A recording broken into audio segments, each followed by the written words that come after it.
20 menit. Langsung saja Ibu Wefti dimulai dari sekarang. Oke, sebentar. Oke, baiklah. Bismillahirrahmanirrahim. Assalamualaikum warahmatullahi wabarakatuh. Izin teman-teman, apakah sudah tampil di layar? Sudah terlihat, Bu. Bu, Mungkin dibesarkan. sudah Ibu. Ya, sudah tampil di layar teman-teman ya? Ya, sudah Oke, Bu. bagaimana kabarnya hari ini teman-teman ya? Tetap semangat ya. Harus semangat supaya kita belajarnya hari ini bisa lebih fokus ya. Oke, sebelum kita memulai perkuliahan hari ini, baiknya kita untuk berdoa terlebih dahulu. Silahkan kepada Komti untuk memulai pimpin doanya terlebih dahulu. Oke, berdoa dimulai. Ya, berdoa selesai. Nah, pada hari ini kita akan mempelajari tentang hukum pidana adat, ya, di mana nanti capaiannya yang ingin saya tampilkan itu adalah bagaimana mahasiswa nanti mampu untuk menjelaskan tentang delik adat, ya, kedudukan hukum pidana adatnya, kelebihan hukum adat, pidananya, dan sanksi adatnya. Nah, sebelum kita masuk ke materi, saya akan adakan pretest terlebih dahulu. Ya, silakan untuk teman-teman join ke My Quiz ya. Nanti bisa di scan barcode atau boleh di klik linknya saja ya, quizzes.com ya. Nanti masukkan kodenya. Oke, saya kasih waktu 5 menit dari sekarang. Oke, baik. Nah, ini sudah tampak nih winnernya ya. Jadi di peringkat satu itu ada Ibu Mei, peringkat duanya ada Pak Ilham, dan peringkat ketiganya ada Ibu Rahma. Ya, menarik ya. Nanti setelah perkuliahan selesai, silahkan mengambil hadiahnya dengan saya. Oke, Apa Bu hadiahnya Bu? hadiahnya surprise ya nanti. Baiklah. Ya, oke. Sekarang kita masuk di kedudukan hukum pidana adat. Ya, jadi negara kita ya, negara Indonesia itu adalah negara yang beraneka ragam. Ya, banyak sekali suku, bangsa, ya, adat istiadatnya. Ya, tetapi untuk kita negara Indonesia itu lebih memberlakukan sistem civil law. Artinya hukum itu berdasarkan dari peraturan-peraturan tertulis, ya. Sedangkan hukum adat ini termasuk common law seperti di Amerika atau Inggris. Jadi mereka lebih menerapkan tentang peraturan-peraturan yang tidak tertulis, ya. Nah, di dalam KUHP kita yang lama itu tidak diatur tentang hukum adat, ya. Jadi di dalam KUHP itu pasal 1 tentang azas legalitas ya, dijelaskan bahwa seseorang itu bisa dipidana apabila sudah ada aturannya terlebih dahulu. Nah, bagaimana kalau misalkan suatu perbuatan itu tidak diatur di dalam KUHP? Apakah bisa kita proses untuk dipidana? Coba saya mau dengar dari eh, Pak Fauzan, untuk kumpul kebo nih. Nah, kumpul kebo apakah bisa kita proses ke pidana, Pak? Izin menjawab Bu Evi. Ya, Kumpul kebo ini saya belum lihat apa ya, belum lihat hukum dasar aturan terkait kumpul kebo. Jadi kalau tidak ada pengaduan dari masyarakat, menurut saya itu nggak bisa dihukum. Tapi gini ini ada sudut pandang saya saja ya. Namun ketika kumpul kebo ini menjadi sesuatu perbuatan yang tidak menyenangkan dalam suatu wilayah, maka ini bisa dipidana sebagai dengan pasal perbuatan tidak menyenangkan tadi. Itu pendapat saya, Ibu. oke. Ya, untuk kumpul kebo ya. Kumpul kebo itu, misal saya kasih contoh ya, Ibu Rahma dan Pak Fauzan ini sama-sama single nih. Ya, single. Kemudian tinggal satu rumah, melakukan hubungan layaknya suami istri. Ya, itu yang dimaksud dengan kumpul kebo. Nah, itu di dalam hukum kita, hukum nasional kita, itu tidak dapat diproses lebih lanjut ke jalur hukum. Karena di dalam KUHP kita itu hanya mengatur tentang pasal perzinahan. Zinah itu yang dikategorikan zinah apabila terikat perkawinan. Sedangkan Pak Fauzan dengan Ibu Rahma ini tadi tidak terikat perkawinan. Nah, kalau misalnya kasus itu terjadi, sedangkan kumpul kebo itu termasuk perbuatan yang tercelah ya. Nah, bagaimana dengan negara kita? Apakah dibiarkan biasa saja boleh silahkan kumpul kebo? Ya, enggak ya, enggak seperti itu. Nah, makanya perlu adanya hukum pidana adat yang masuk ke dalam situ, ya. Karena kalau hukum pidana adat ini dia sifatnya lebih fleksibel, dinamis ya. Jadi mengikuti dengan perkembangan yang ada di dalam masyarakat. Nah, tapi kabar bahagianya nih ya, kan kita sudah mensahkan KUHP yang baru. Nah, Undang-Undang Nomor 1 Tahun 2023. Tapi memang berlakunya nanti 3 tahun setelah undang-undang ini disahkan. Nah, nanti berlakunya tanggal 1 Januari 2026. Hukum adat itu sudah masuk di dalam KUHP. Ya, itu dijelaskan di dalam pasal satunya ayat 3. Jadi, ketentuan sebagaimana dimaksud pada ayat 1 itu tidak mengurangi berlakunya hukum yang hidup di dalam masyarakat. Sepanjang sesuai dengan nilai-nilai yang terkandung dalam Pancasila, hak asasi manusia, dan azas-azas hukum yang berlaku yang diakui oleh masyarakat bangsa-bangsa. Ya, hukum di sini ada poinnya, hukum yang hidup di dalam masyarakat itu adalah hukum adatnya yang bisa include masuk ke dalam hukum pidana internasional, bisa include ke hukum pidana nasional kita saat ini. Ya, sampai di sini paham ya? Nah, oke. Kita lanjutkan sedikit tentang delik adat. Ya, delik adat itu adalah perbuatan yang dianggap melanggar norma, ya, atau hukum adat yang berlaku dalam suatu masyarakat. Ya, pelanggaran ini tidak hanya mencakup aspek hukum formalnya saja, ya, tetapi juga mencakup untuk aspek sosialnya, moralnya, kepercayaan masyarakat setempat, ya. Jadi tidak semua perbuatan itu dapat dikategorikan dengan delik adat, ya. Hanya perbuatan yang dianggap melanggar norma adat yang ada di suatu masyarakat tertentu, masyarakat adatnya ya. Oke. Nah, kemudian bagaimana setelah adanya delik adat tadi, penyelesaiannya gimana sih untuk delik adat? Kalau untuk KUHP kita ya, di sistem peradilan pidana di Indonesia, itu jalur penyelesaiannya melalui kepolisian nih. Pintu masuknya kan dari kepolisian. Dari kepolisian, setelah itu nanti masuk ke proses kejaksaan, terus baru ke pengadilan. Terakhir baru nanti untuk pembinaannya di lapas. Sedangkan untuk delik adat, ini hanya diselesaikan dengan cara musyawarah antara korban dan pelaku, ya, di lembaga peradilan adatnya. Jadi peradilan adat itu ada kayak lembaga adatnya, itu dia ada tetua adatnya, terus ada sekretaris adatnya, dan ada dewan-dewan adatnya. Ya, paham ya? Mudah dimengerti ya? Kita lanjut lagi. Nah, tentang sanksi-sanksi adatnya. Ya, sanksi adat. Ya, yang pertama itu ada sanksi moral dan sosial. Kemudian ada sanksi ekonomi, denda adatnya. Yang ketiga ada sanksi ritual atau keagamaannya. Yang terakhir ada sanksi fisik atau kerja sosialnya.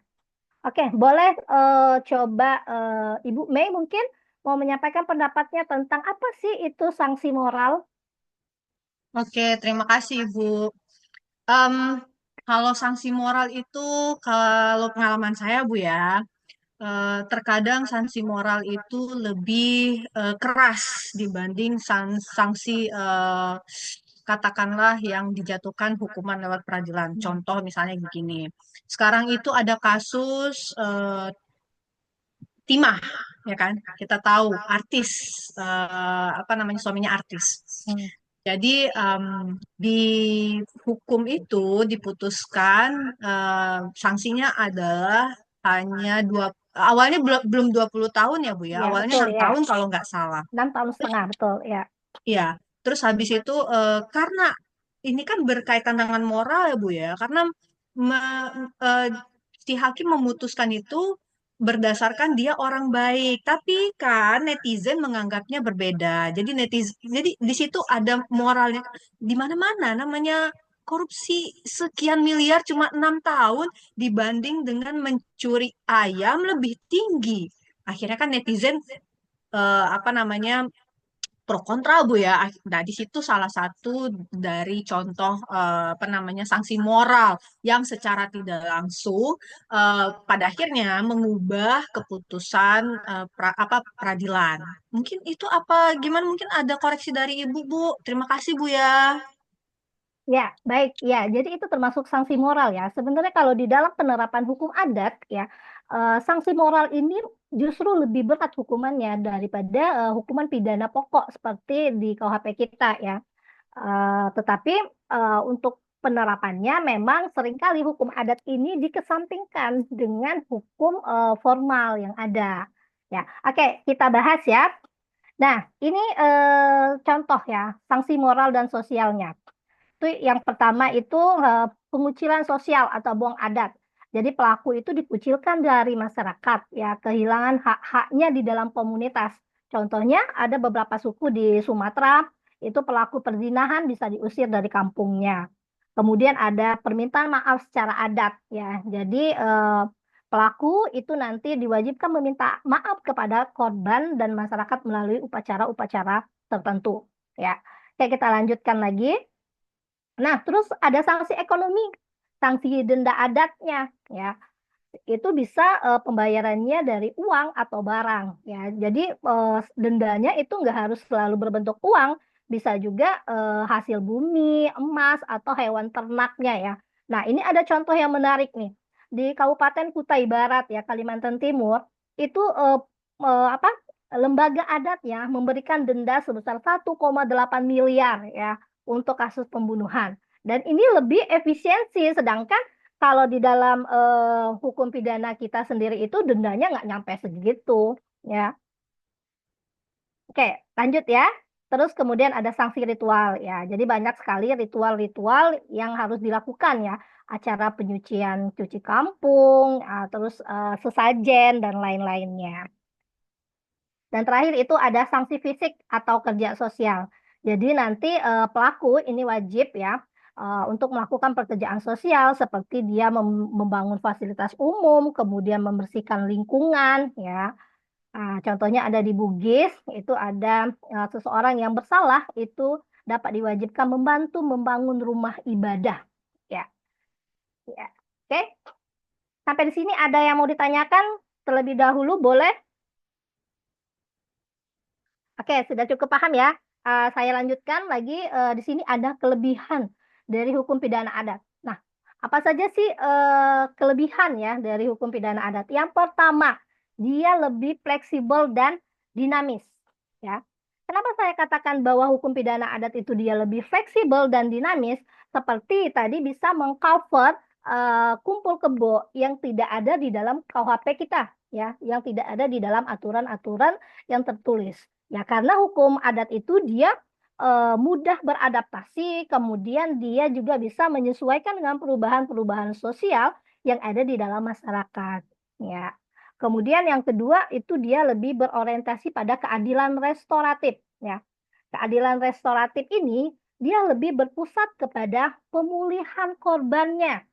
Ya. Sedangkan kalau untuk pidana kita pada umumnya dia hanya lebih berorientasinya kepada keadilan absolut, lebih kepada penghukuman ya untuk si pelaku. Sedangkan di dalam hukum adat dia orientasinya nih untuk pelaku. Jadi bagaimana sih setelah pelanggaran adat ini si pelaku ini si korban ini bisa pemulihan jiwanya, kemudian bisa kembali berinteraksi dengan baik di masyarakat ya untuk harmonisasinya ya di dalam masyarakat.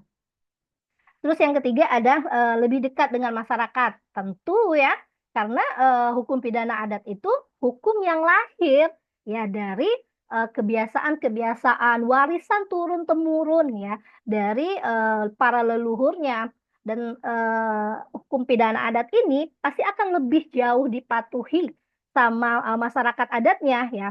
Karena menurut mereka hukum pidana adat itu merupakan identitasnya, identitas budayanya mereka.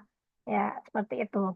Nah, yang keempat ini lebih menarik lagi karena proses penyelesaian perkaranya itu cepat dan biayanya rendah ya. Maksudnya yang cepat ini gimana nih? Boleh Pak Ilham untuk menyampaikan? Iya, pendapat saya Bu mengenai dengan proses penyelesaian perkara yang cepat dan biaya rendah ini karena memang tidak melalui proses pengadilan ya sebagaimana kita kenal. Jadi banyak hal-hal ataupun prosedur yang tidak digunakan atau dipotong gitu ya. Kemudian juga tidak menggunakan biaya karena memang proses perkara penyelesaian tersebut hanya dilakukan secara kekeluargaan yang ada di adat tersebut. Gitu. Oke, ya, menarik ya. Jadi betul ya. Jadi proses penyelesaian perkaranya kalau di hukum pidana adat ini dia cepat karena hanya melalui proses musyawarah, perundingan secara kekeluargaan ya, dan hanya diselesaikan di lembaga-lembaga adat. Sedangkan di dalam KUHP nasional kita itu rentenannya tuh banyak sekali ya, mulai dari kepolisian ya. Dari kepolisian itu bisa ditahan 20 hari nih. Kemudian nanti dilanjut lagi, diperpanjang lagi nih 40 hari. Sudah 60 hari nih di kepolisian. Kemudian berkasnya naik lagi. Naik berkasnya ke kejaksaan. Setelah di kejaksaan nanti prosesnya memakan waktu lagi. Akan ada waktu 30 hari. Kemudian nanti diperpanjang lagi 50 hari. Kemudian lanjut lagi di kehakiman juga seperti itu, ya. Dia akan memakan waktu bisa diperpanjang sampai 60 hari. Untuk penahanan prosesnya aja kelengkapan berkasnya udah mau 6 bulan lebih ya. Belum nanti proses sidangnya ya, proses sidang dari sidang 1, sidang 2, sidang 3, sidang 4 sampai nanti sidang putusan. Itu memakan waktu yang cukup lama sampai bertahun-tahun ya. Beda kalau dengan hukum pidana adat itu bisa diselesaikan cepat dan tentunya tidak memakan biaya ya. Oke, lanjut. Yang kelima itu menjaga keharmonisan sosial ya. Kenapa hukum pidana adat itu bisa dikatakan menjaga keharmonisan sosial ya? Saya kasih contoh. Misalkan Pak Fauzan ini berkelahi dengan Pak Ilham ya, berkelahi atau perihalnya pencurian, pencurian yang kecil saja, sepele, sandal atau apa seperti itu ya. Jika kasus ini diproses ke dalam hukum nasional ya, maka saya yakin keluarganya Fauzan sama keluarganya Ilham ini sampai nanti anak cucunya itu ya pasti akan ada konflik yang berkepanjangan. Simpel contohnya saja dari keluarga Ilham nanti bilang, jangan ya nanti berteman sama anaknya Fauzan karena Fauzan itu dulu mencuri, ya. Sampai ke anak-anak cucunya akan terus seperti itu, ya akan ada konflik berkepanjangan, ya.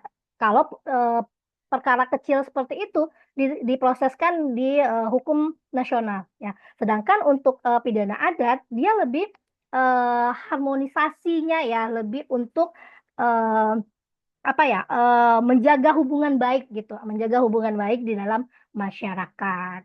Ya, itu ya untuk materinya hukum pidana adatnya. Nah, nanti setelah ini saya akan kasih contoh-contoh kasus ya.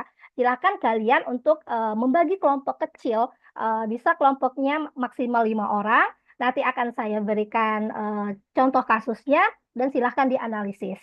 Ya, saya kasih waktu nanti sekitar 30 menit untuk proses diskusi. Setelah itu nanti kita akan adakan presentasi tanya jawab ya, agar lebih memahami tentang hukum pidana adat ini. Waktunya Oke? tinggal 1 menit, Ibu. Oke, baik. Ya, sebelum menutup perkuliahan pada hari ini, apakah di sini ada yang mau menyimpulkan ya dengan kalimatnya sendiri tentang hukum pidana adat ini? Ya, betul sekali. Ya, jadi hukum pidana adat ini hukum yang hidup di dalam masyarakat dan lebih memiliki kelebihan daripada hukum pidana nasionalnya kita. Nah, minggu depan kita akan mempelajari tentang bagaimana sih contoh-contoh pelanggaran kasus hukum pidana adat yang ada di Indonesia. Ya, baik. Saya rasa mungkin cukup sampai di sini perkuliahan hari ini. Terima kasih banyak untuk antusiasnya ya. Saya tutup. Assalamualaikum warahmatullahi wabarakatuh. Waalaikumsalam Warahmatullahi wabarakatuh. Untuk waktunya tersisa 20 detik. Mungkin untuk Ibu Dr. Rosana langsung mengomentari, Bu. Silakan, Bu. Oke, kita beri aplausan dulu kepada Ibu. Oke, bisa ditutup dulu PPT-nya, Ibu. Oh iya iya ya, maaf. Mohon maaf, Prof. Yuk. Aduh, luar biasa tadi Ibu Feni ya. Di masalah yang diangkat itu betul-betul masalah yang kontekstual. Kontekstual itu menarik bagi siapapun ya. Walaupun kita bukan bidangnya itu, tapi kita menarik untuk mengikuti. Oke, menurut Ibu Feni, Wevi, gimana tadi di dalam proses pembelajarannya? Silakan Ibu. Ya, Prof. Mungkin karena saya di sini kan dosen baru ya, Prof. Hmm. Lulusan 2023 kemarin, Prof. Tapi Hmm. di fakultas saya baru semester ini kami para CPNS itu dikasih kelas untuk mengajar langsung ke mahasiswa. Kalau menurut Evi mungkin tadi sudah ada lah mungkin sekitar 30% ya, Prof ya. Jadi ada pembukaan, ada isinya, ada penutup. Tapi mungkin untuk lebihnya nanti di real teaching ya, Prof. Karena kan sekarang waktunya kurang ya, Prof. Oke. Tapi udah luar biasa tadi ya, Ibu Wevi. Sekarang kita minta dulu pendapat dari Ibu Rahma. Silakan Ibu Rahma. Baik, terima kasih Bu Hmm. Rosen. Hmm. Jadi menurut saya mungkin Bu Evi tadi luar biasa penampilannya Ibu. Jadi maksudnya yang sebenarnya materinya banyak sekali, agak menurut saya sendiri berat kayak gitu. Tapi Hmm. dari cara Ibu menjelaskan itu membuat saya tuh tertarik untuk memperhatikan Hmm. seperti itu. Tadi juga sudah sangat baik Ibu tampilkan juga tadi ada di pembuka materi dan juga ada penutup. Penutup juga sudah dilengkapi dengan evaluasinya tadi mungkin sudah lebih baik ada evaluasi di akhir terkait materi yang sudah disampaikan walaupun memang sedikit mepet. Mungkin itu Bu dari saya, terima kasih. Oke. Ya, jadi artinya sudah ada masuk sedikit ya, walaupun belum begitu maksimal. Oke, kita pendapat dari Ibu Khairunisa. Silakan. Izin Ibu, selamat pagi. Menurut saya terkait paparan Ibu Wevi tadi sudah cukup lebih baik ya, di mana dia suaranya sudah lantang dan energinya tuh semangatnya juga sudah ada dan dia juga menggunakan fitur-fitur kayak kuisis tadi. Selain itu pula dia juga ada penutup dan pembuka dan diakhiri dengan kesimpulan. Gitu Ibu. Oke. Ada lagi Bapak Ibu yang ingin memberikan masukan buat Ibu Wevi? Oke. Kalau enggak gini, tadi kita udah melihat bagaimana penampilan Ibu Wevi. Sebenarnya ini yang dibahas oleh Ibu itu menarik sekali. Jadi kalau seandainya nanti real teaching, gunakanlah ini metode kasus ya Ibu ya. Ya, Ini ya, sangat Prof. menarik. Hmm. Dan saya berharap tadi Ibu bisa tayangkan dulu video penangkapan perselingkuhan kayak video Oh ya, penangkapan siap-siap, Prof. kumpul kayak Ya. bokeh gitu kan. Sekarang kan di mana-mana itu di dalam HP itu banyak itu. Yang ada yang begitu-begitu.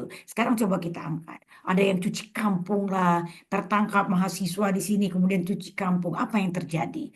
Jadi artinya permasalahan-permasalahan kontekstual yang ada di tengah masyarakat sebenarnya itu sudah diatur dalam, nah itu Ibu masuklah tadi ada hukum adat, ada pidananya, gitu ya Bu ya. Di samping kelebihan dari hukum adat tentu ada kelemahannya juga. Iya, betul. Misalnya pada daerah tertentu misalnya Ibu angkat kasusnya di daerah tertentu ada mayoritas orang yang berkeluarga di situ anak di bawah usia perkawinan. Setelah diteliti, oh ternyata menurut hukum adat di situ, kalau perempuan dan laki-laki ketemu berduaan, itu langsung ditangkap dan dikawinkan. Nah, Ya, itu hukum adat. Tetapi apakah hukum adat tadi bisa bertentangan dengan aturan? Nah, itu tadi nggak sampai bahasannya ke situ. ya, Sebenarnya ya, Prof. problemnya ada di tengah Ya, masyarakat. Jadi ini menarik sekali. Tadi Ibu sudah menyinggung permasalahan-permasalahan itu. Nah, nanti sebagusnya Ibu mulai dari permasalahan tadi. Ibu angkat dari kasus tadi. Boleh tayangan video, boleh animasi, boleh dengan pertanyaan-pertanyaan yang menarik. Tapi kalau kita sesuaikan dengan kondisi mahasiswa sekarang, tentu video itu lebih menarik ya Bu ya. ya, ya, benar, Gimana Prof. pendapat dia? Endingnya tujuan kita adalah permasalahan-permasalahan yang kita bahas itu akan muncul dengan konsep yang akan kita ajarkan. Nah, ini menarik sekali. Jadi jangan mulai dari pengertian, jangan Oke. dimulai dari definisi. Ini seakan-akan kita memindahkan. Transfer pengetahuan itu nggak ada. Sebab yang membangun pengetahuan itu adalah mahasiswa. Ibu Wifi itu udah bagus sekali. Masalahnya udah kontekstual. Itu ya Bu ya. Ya, Dan ya, menarik. Prof.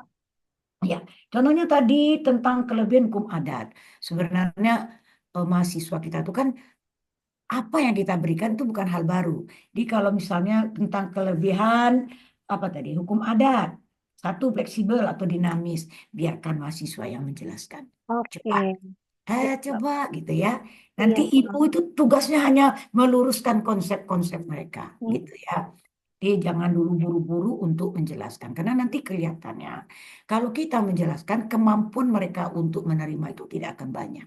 Di alangkah bagusnya ketika mereka mencoba menjelaskan, ada beberapa orang, kemudian ibu nanti akan membuat kedudukan konsep itu semakin mantap. Tetapi secara keseluruhan ibu udah bagus sekali ya. Satu, dua, tiga yang maju itu udah bagus sekali. Artinya baru tahap pertama mengajar udah bagus. Coba bayangkan kalau sudah 10 tahun mengajar. Sudah profesional. Semangat Ibu Wevi, mudah-mudahan semakin keren ya. Kita Terima kembalikan kasih kembali banyak, ke Prof. Dan sama-sama. teman-teman. Kita kembalikan ke Pak Arif Fatur Fauzi. Silakan Bapak. Baik, terima kasih Ibu Dr. Rosen. Hmm. Untuk selanjutnya